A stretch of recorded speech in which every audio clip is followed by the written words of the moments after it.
Hello and welcome to this video where I will go through my workflow for a project I just finished called Hotei, and it was a personal project that I did just to test myself and learn some new workflows. So for this I used Krakatoa, Stoke, Fume Effects, and of course 3D Studio Max. I won't be going through in depth into each technique that I use, but I'll just give you an overview. But I'll also give out some of the files so you guys can have a look and dig around for yourself. I hope you find it useful. Thank you. Okay, the first thing we'll go through is how I did the platform effects. And basically it's quite a simple p-flow, and I've just saved it out as a Xmesh and reversed it, and that's how I've got the effects. So there's an animated collision plane that acts as a like a detector almost, and it sends the particle out to the next event where there's a wind that pushes it out and a better wind that gives it the noise. So yeah, this is just with the regular wind, and then I used better wind to get these nice motions and shapes. So that's basically it. It's quite simple. Um, and you can see I just played that back to get that effect of the platform forming. And the shape that I used for that was this little cluster of spheres. Um, and then putting that all together, even though they intersect a bit, but for the look I was going for, and with the angles that I was using, it wasn't a big issue. So I use that as a shape instance, and I saved out the whole thing as an Xmesh, and then yeah, that's what I used throughout. So if I just show you what it looks like with the shape instance on it.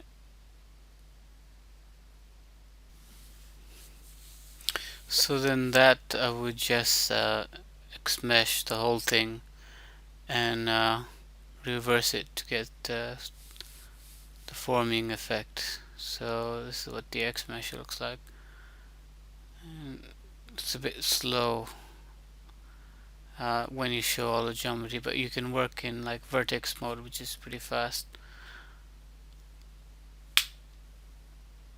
And the great thing about the Xmesh was that I could retime it quite easily, and using this controls down here, using the graph controls here, you can easily retime stuff, and you could get, and I could get different shapes and compositions that I liked for the shot just by dialing that up and down and having a look around, see what works well, and just use that for my shot.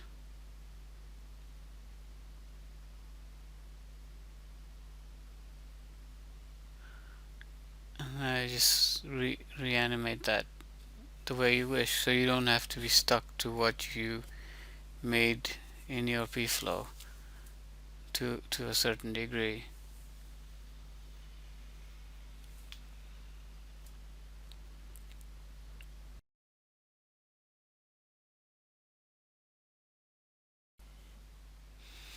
And to do the other side, I just copy that over.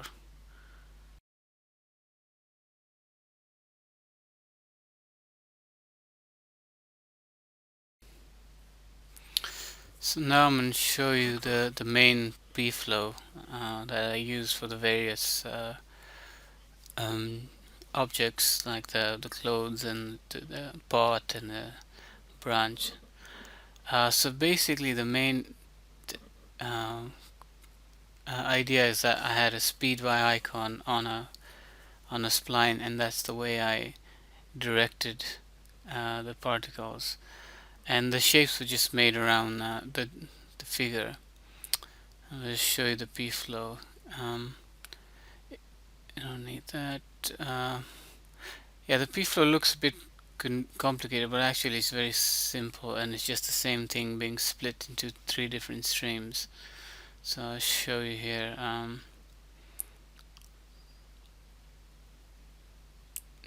So we have one speed by icon, and which travels up, and then at a certain time, I send the particles out to another event where they pick up the other speed by icons, and that way I was able to get this branching effect.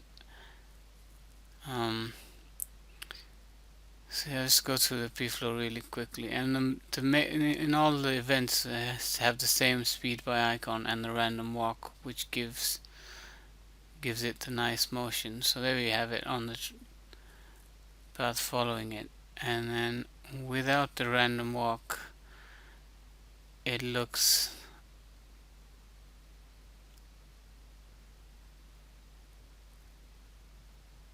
like this. So it's getting the position from the speed by icon, but the random walk is giving it that nice motion.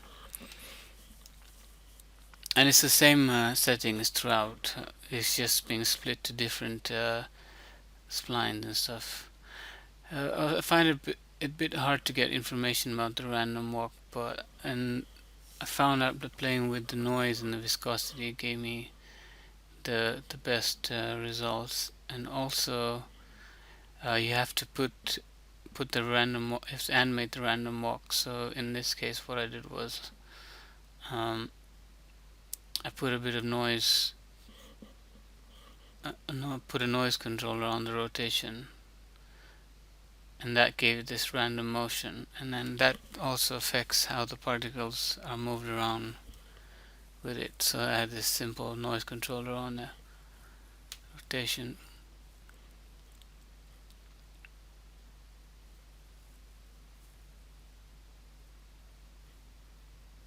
So let's quickly go through the p-flow here.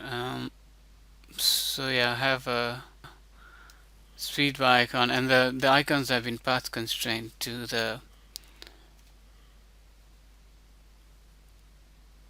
to the to the paths. And there we have particles moving along. That's the first event.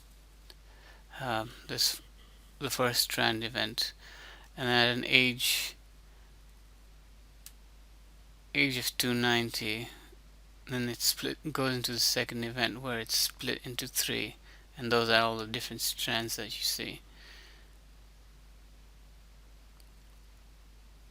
And there you see they start splitting up and then going into the different branches there.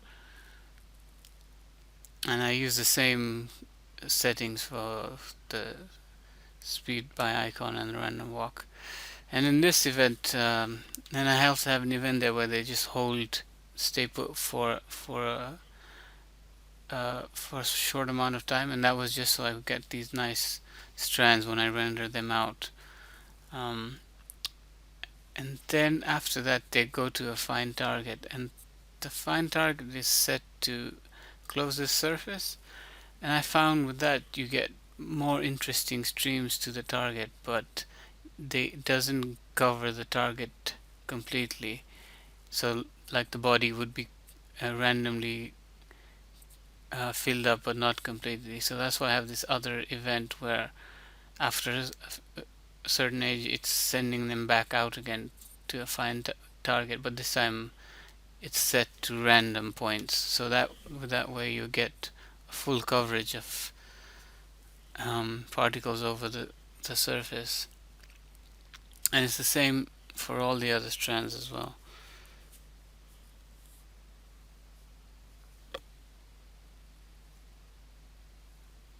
And from that, this is what you get.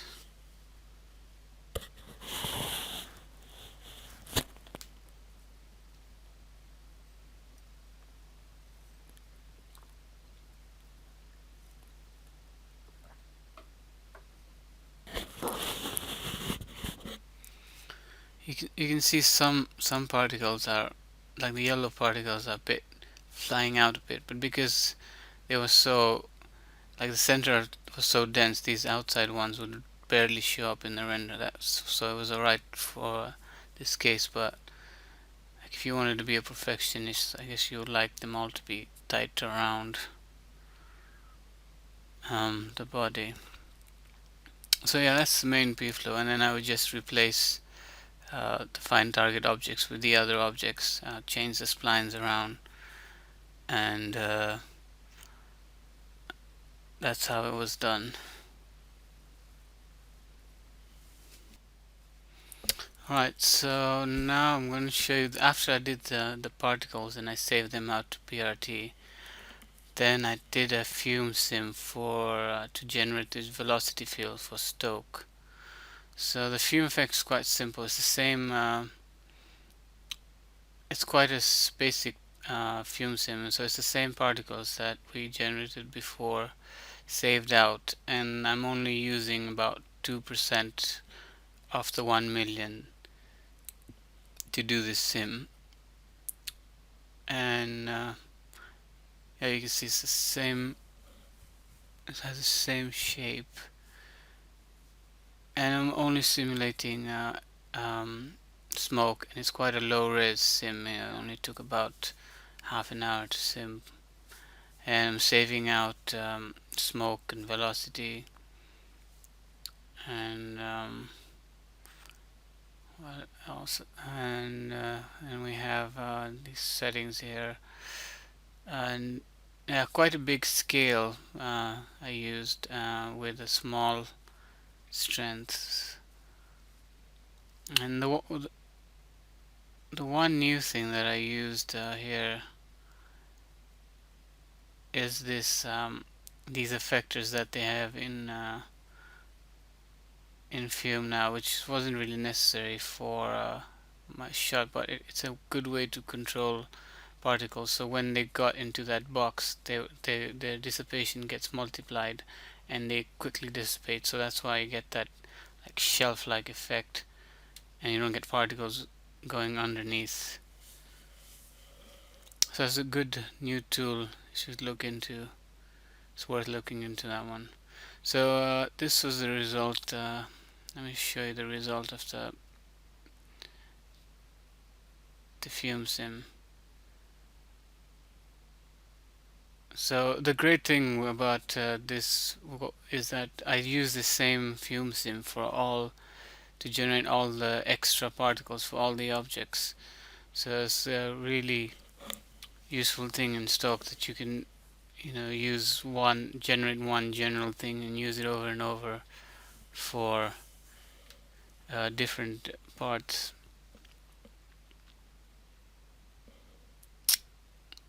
So yeah, that's the basic fume setting. Alright, now I'm going to show you the most exciting part is doing the Stoke sims. So we have our p-flow particles saved out to PRT, and this is the body flow, and so for the Stoke, again, I'm only using 2% of the 1 million, so that's about 20,000. And I'm using that. I'll show you my Stoke settings. So I'm using the PRT loader as a distribution source, and I'm using the fume as a velocity source, but I'm using it um, at a very small scale, and I also have create fluid motion ticked on, and it's a lifespan of 15, and I had in some of my earlier tests I used a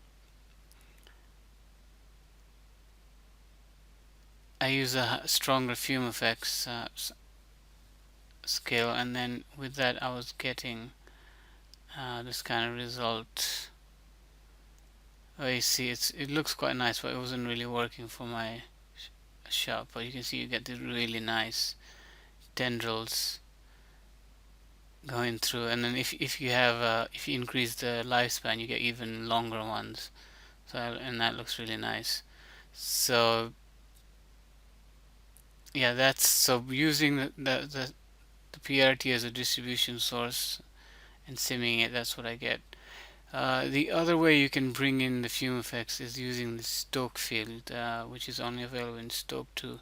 And this has some extra settings where you can retime the fume sim, and that's quite handy. So the result of this sim looks like this. Let me show you that. And this takes literally about to do like a couple of million. It took about an hour, hour and a half. So Stoke sims really fast. You can see like so the yellow particles are the ones um, that are simulated off the original. So you can see quite a lot of detail from one uh, particle source, and you can go on and on from this and do variations and get a really thick, you know, highly detailed particle stream.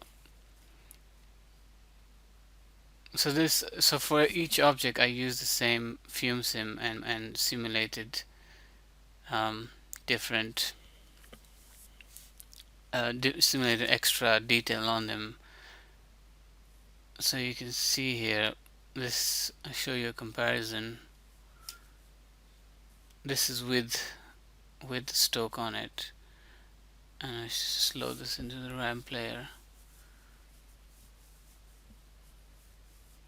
and I render one without the Stoke.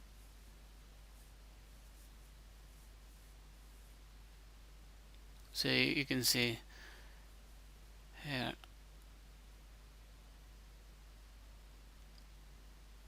all that extra detail that added. Yeah, so yeah, same steps for the other guys. Save out the PRT, use that distribution source, use this fume as a velocity, and then I would sim out the extra particles like that. And same for the other extra items that I had in the scene, like the stems and uh, the background stuff. Like here, this is the petals that I used. So I had this B flow saved out as an X mesh, and then initially I was going to use the geometry, but I ended up not using it. So in using that, I use that as a distribution, and I use another simple fume effects as a velocity field, and just quickly I was able to have these particle effects coming off the object. And the great thing is once you've saved it, you can do stuff like this where you just, oops, that's the wrong one. You can just copy that PRT loader and create these patterns and objects really quickly. So that's not quite enough. I'll try that one more time.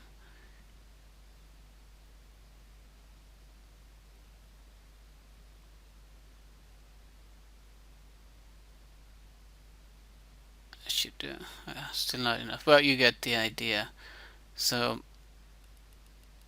so then you can get stuff like this. Have like a little flower of particles just off that one simple sequence. And this is same thing for these are the background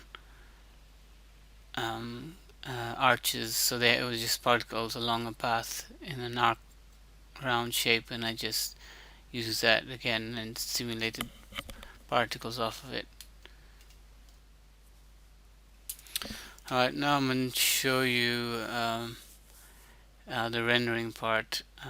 Basically, this was the lighting setup. It was quite standard. So I have a top light, rim, fill light, and a key light, and I had everything parented to the camera for most shots. They were parented to the camera. and most of the coloring was done through magma flow, and this is what it looked like. And um, so these are my Krakatoa settings, using emission, absorption, and controlling the density of the light and the particles separately. um, yeah, what else? So yeah, that's the result that I was getting off that. I'll show you how that was put together. So everything I used was done through magma, all the texturing, and it's basically a blending of two textures by velocity for all of it. Let's go through these one by one. I'll save them out, and you can download them and have a look. But it's pretty standard stuff, really. So for this guy, let me just place that.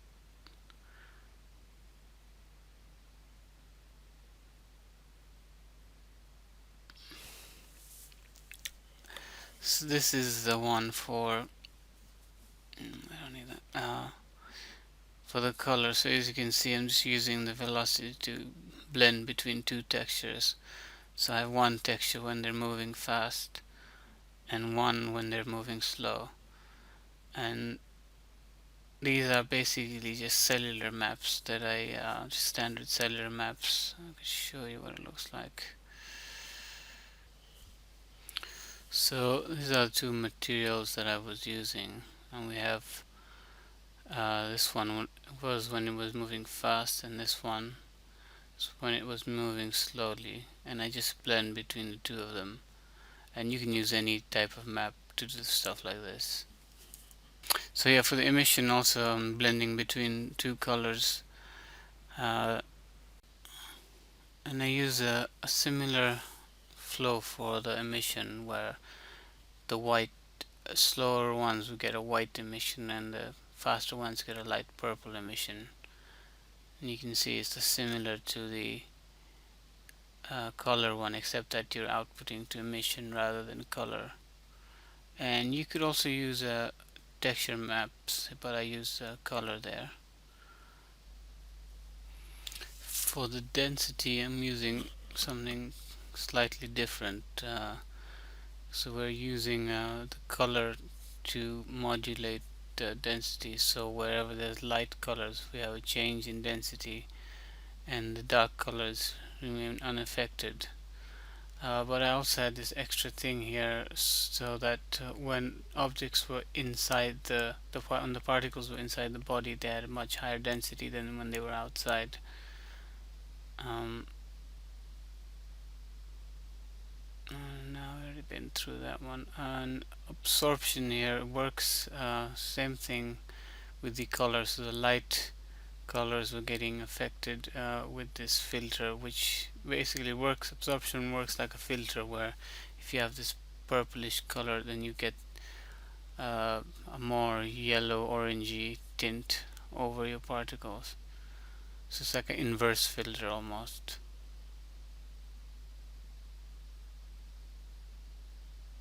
And for the map, for the final one, it's an RGB bus. So what you do is you give a vector value for pure blue, and you output that to a mapping channel. In this case, I'm doing it to 3. And using that, you can get an RGB mat for each PRT loader that you have in the scene, or whatever combination you need. So what you need to do for that is, in the render elements you need to add a custom data element, and that will allow you to edit magma flow. And in there you just take the mapping channel as an input and output it to the render element, and then you just need to add, if you have others, you just need to add them up together. And what you get looks like something like this.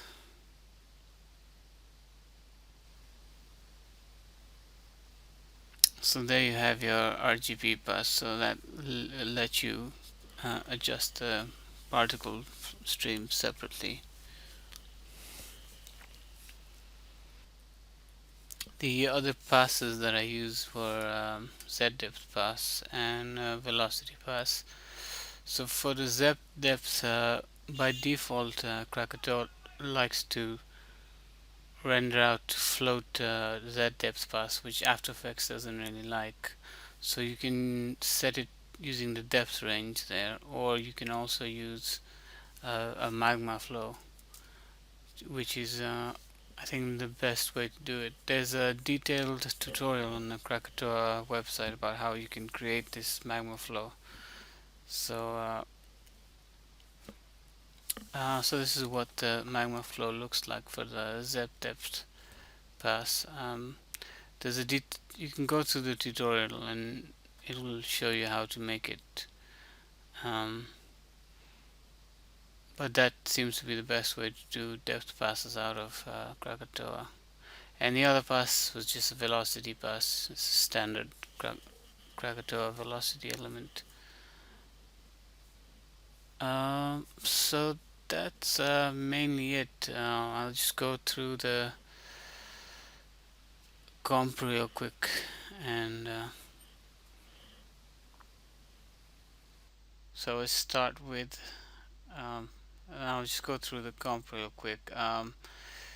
In order for the particles to look as they came out of the Krakatoa render, I had to work in 32-bit float, and that's what they recommend for Krakatoa. And I found that without working in that, I was getting mixed results, where sometimes they would look as good as they were, and sometimes they were looking quite strange. So let's go through the comp real quickly here. Nothing really uh, exciting was done, I'd say. It was pretty standard. So what do we have here?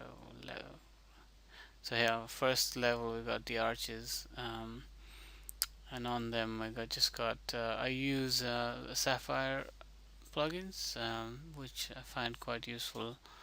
They have a lot of cool stuff in there. So this is what came out of the render, and then I just put a bit of glow on it, some rays. Um, then I have another pass with the geometry color, and that's just that's also got a bit of glow and a bit of levels applied to it. Um, we have the stuff on the outside, the petals, and then I had a slight bit of ambient occlusion over the geometry in the front, a little fake shadow going on there. And this is the figure as it came out of Krakatoa, rendered straight, and you can see it looks quite good. And then on that, I just adjusted the levels a bit, and also I used glint, so I get these bright areas that would move around gently. And that's not. Yes, so that's pretty much it, and then just some color correction on the different the robes and stuff, and that comp was then adjusted a bit, brought down the saturation a bit, added a bit of grain, added depth of field, and very gentle depth of field, and with motion blur you get the result that you saw. That's pretty much it. I hope you found it useful, and please feel free to ask me any questions. Um, this is my first video, so hopefully it wasn't too bad. Alright, thanks for watching.